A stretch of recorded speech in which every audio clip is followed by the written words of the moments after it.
Felt like for the first time this season, we gave in. We gave up, which is disheartening because our group has been very resilient all year long.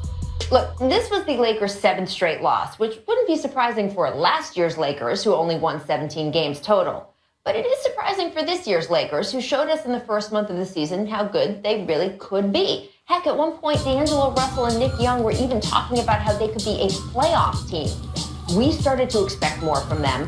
They started to expect more from themselves, which in turn feels like that might be the problem. When things started to fall apart, instead of treating it like an inevitable bump in the road for a young team, some of the Lakers have been acting like the sky is falling. They've been disconnected, easily frustrated, or, as we saw last night, sometimes just giving up entirely. Now, do I think Luke Walton can fix this? Yeah, the Lakers are on a road trip at the perfect time. Being forced to be together, to face each other, that's the best medicine for a losing streak. But it is something that needs fixing. Part of being a young team is learning how to handle losing so it doesn't snowball. And the Lakers clearly aren't there yet. Guys, I mean, what do you think? Tracy, are the Lakers who we thought they were at the beginning of the season, or are they who you thought they were all along? No, this, I think, what happened was D'Angelo Russell went out. In the beginning of the season, you had your whole team. They were healthy. You found some chemistry within your group.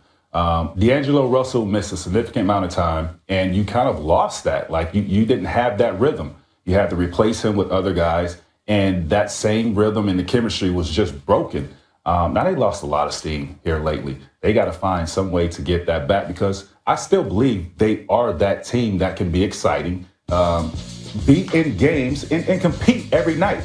They don't have that right now. Again, we don't want that to have a snowball effect of what's going on right now. You hit it on the head. You know, you said they're a young team. They're learning to lose. They're learning to deal with adversity. That's all normal. Like, the 10-10 start brainwashed everyone into thinking it's a playoff team. They're way ahead of schedule. Like, they hit a bump in the road. Down. They had a couple injuries. Like, they were horrible on defense then. They're horrible on defense now.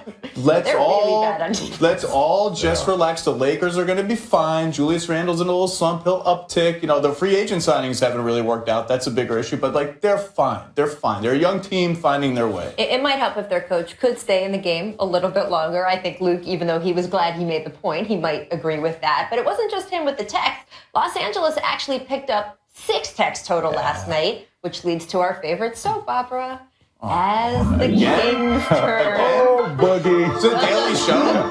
It's a daily show. I don't make it a daily show. The Sacramento Kings make it a daily show because Boogie Cousins also picked up a tech of his own. This was for trash talking Brian Shaw in front of one of the officials. And look, afterward, Boogie said he thought it was an overreaction. A little soap opera, maybe overreaction from the officials there. He did get an attack. He thinks that he is getting unfairly targeted.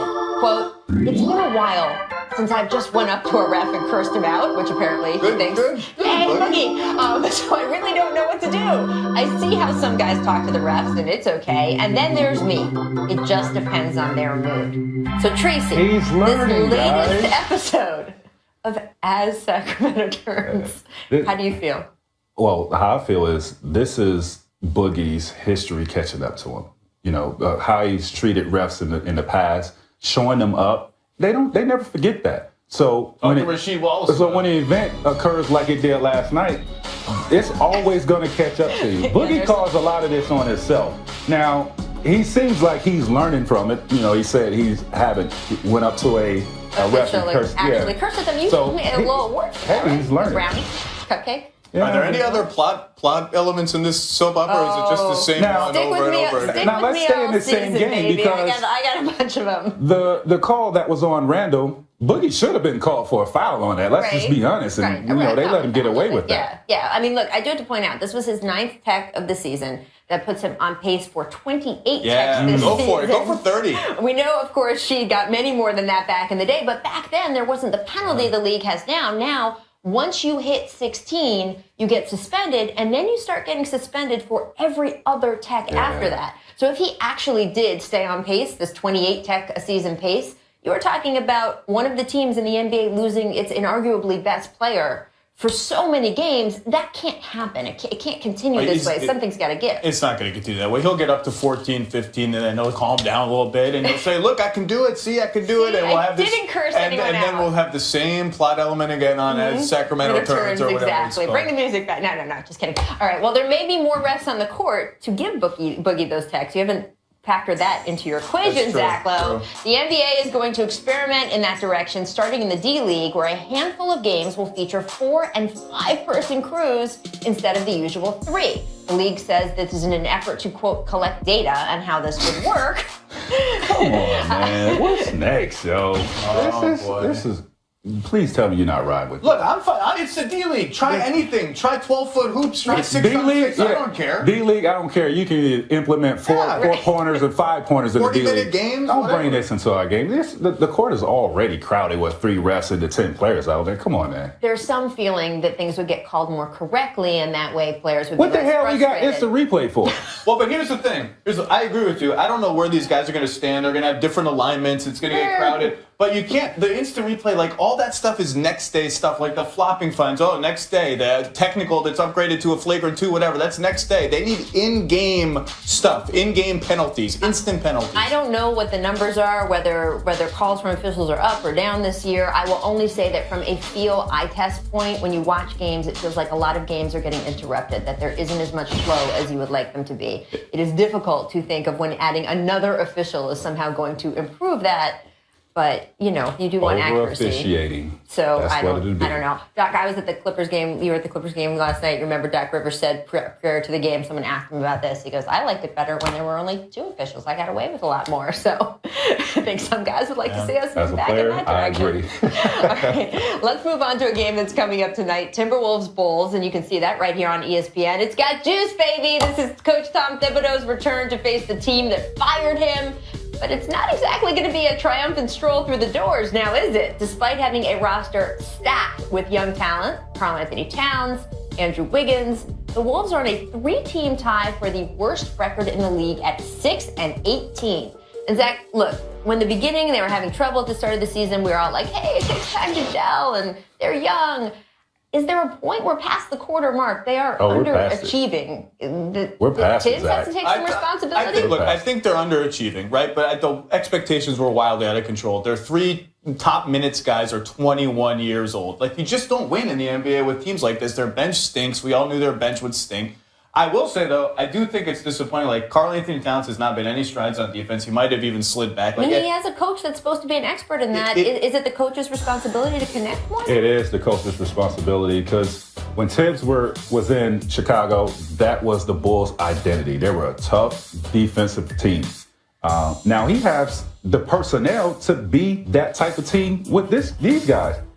The message is just not getting through with them. For whatever reason, something has to change. The message has to change. The philosophy has to change, because it's not getting through to these guys. Brian Windhorst was saying that he's been hearing that now the Wolves are looking for more front court help. Have you been hearing that they're talking about roster adjustments, or that they just have to basically get it together within? I mean, they signed a bunch of front court players. Some of them don't even play. Like, Jordan Hill doesn't play. Cole Aldridge sometimes doesn't play. Like, they have all these big guys. I think they're going to look at point guard. You know what's missing? That's the long-term question. Missing? Look at point guard. KG. A true veteran, a voice, not his game. I'm saying a voice to be on the bench, to be in a locker room with these guys. They're all 21, 22 years old. I agree with that. Well, they do say they missed that. That sort of gets to the issue with Tibbs, right? We all know he is a great coach. Nobody's saying, oh gosh, they're not doing well with one of the best coaches in the NBA. Wouldn't want to hire one of those. It's more about, look, you're talking about a pretty significant age gap, generation gap, right? With a young team. One of the reasons we thought the Lakers got off to such a good start was because Luke Walton could relate to these guys in a way. I mean, Steve Kerr even thinks young and relates to his guys in sort of a younger way and a new generation kind of coach way. If they had that intermediary in KG, you can see the Tibbs method working if there was sort of a middleman there a little bit more. You need that. You need his voice. You don't need to just hear your coach's voice, because that message might not be getting through to the guys. So whereas a KG can be in there around these guys and they respect his voice more than they will the coach. I mean, it's crazy to say, but it is. Well, to quote Rick Pitino, and by proxy, Al Hassan, KG is not walking through that door anytime soon, so we'll see what happens. Jay-Z, little jab at Phil Jackson there. Yeah, that was a little right hook That right was better there. than a jab. Yeah, That's good. He did have to read it. Only one Do thing. people not write speeches anymore on paper? Like, this is what we do now? Love the speech. phone? One thing, though. Jay-Z's my favorite rapper. Yeah. But he goes in the booth and doesn't write anything down. Everything comes off the top of his head. So I was surprised that he used the phone to deliver that speech. Well, they have teleprompters too, or as Zach notes, paper, which is exciting. I don't know, Jay. Whatever, but you know, might have told on yourself. He is the best, and you know, he had a good speech for LeBron, and I like the tweak. I thought that was pretty good. All right, let's turn our attention to the biggest surprise in the NBA: the Memphis Grizzlies. Y'all have heard me talking about them on this show for weeks now. The Grizzlies are 6-1 since losing Mike Conley to a back injury. Marc Gasol just named Western Conference Player of the Week, and let's give it up, new coach David Fizdale. Tremendous job. Young makeshift lineup that beat the Warriors by 21 points. I mean, look, guys, 17-8. Memphis, they're not winning the title here, but they are 5th place in the West. How are they winning like this when we're looking at teams we expected to do better, and they're not matching up with this depleted roster? Makeshift lineup is generous. I don't know what, like, they do, but this is crazy. They do this every year. They're 13-1. In games that have been within 3 points in the last 3 minutes. That's like so much better than anyone else. It's crazy. And this is like 3 coaches, 5 or 6 years. They win every close game every year. I got to give it up to Fizz because he's, with Mike Conley being out of this lineup, I mean, he's putting guys in a position to excel, and they're playing great basketball. They're a physical team. Yeah. And I got to give a shout out to my fossil cousin. He's still holding on. Oh. That would be a good starter, people. Every once in a while, he revs it up. Every once in a while. He's looking good this year. That's good. Who, by the way, older than you, still playing. Just you got to come back to that. Vince, you got some big support over here, bro. Right. See, I got to rep for him. He's not here to defend himself. Man. So come on. I do want to talk about your old team, though, Tracy. Orlando. The Magic haven't made the playoffs since 2012. The team holds the 2nd worst record in the league over that span. Behind only, yes, the Sixers, who purposely tanked all those seasons away. But hey, have no fear, Magic fans.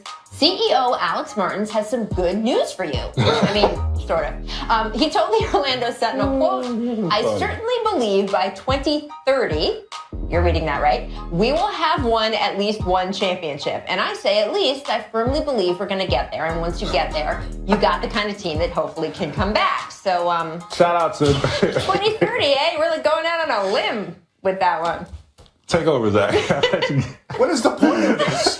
35-year-old Mario Hezonja is going to lead you to the 2030 championship? Like, what is the point of saying this? Any team could say this. Aaron Gordon by 2030 might, develop a jumper. I mean, Wow. I mean, no, I'm just saying. I mean, he's a great dunker. Yes. I need him to shoot the ball. Maybe by 2030, he has a lot of time to improve. Man. Look, man, if I'm a player on this team, I have high hopes that we're going to win a championship in the next. No, he said at least. He won. Look, they haven't won one. Winning one championship is hard. How about drop the at least? Okay, but we criticize. I'm gonna try to play devil's advocate here. We criticize when people talk up their team too much, right? Especially, damn, Golden State. There was like a little criticism for being over ambitious. 20 at least? 5 year span? I mean, I tried. Geez. I did everything I could. 30? So we just coming into training camp. I mean, our expectations the next 5 years, we ain't gonna be crap.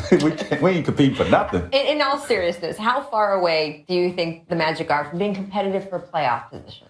Whoa. Eastern, to get the 8th seed in the Eastern Conference? Yeah. I mean, they could get it this year. Who cares? Okay.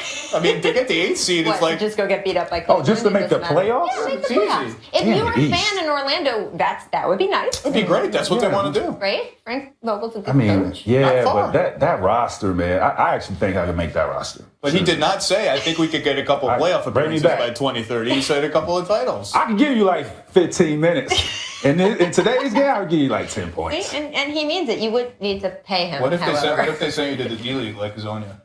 The hell? They have 5 officials there now, so you'd be all good. No. I'll be like Boogie. I'll have so many times. All right, I got to take a quick break, but first, here's our distant replay from this date in 2001. Oh, we got a Darius Miles sighting. Are you kidding me? Oh. Bump the forehead. Y'all deep in the video book. Darius Miles didn't see this move a lot in New York, 330 right now, like 340. Ouch. Peace. Ouch.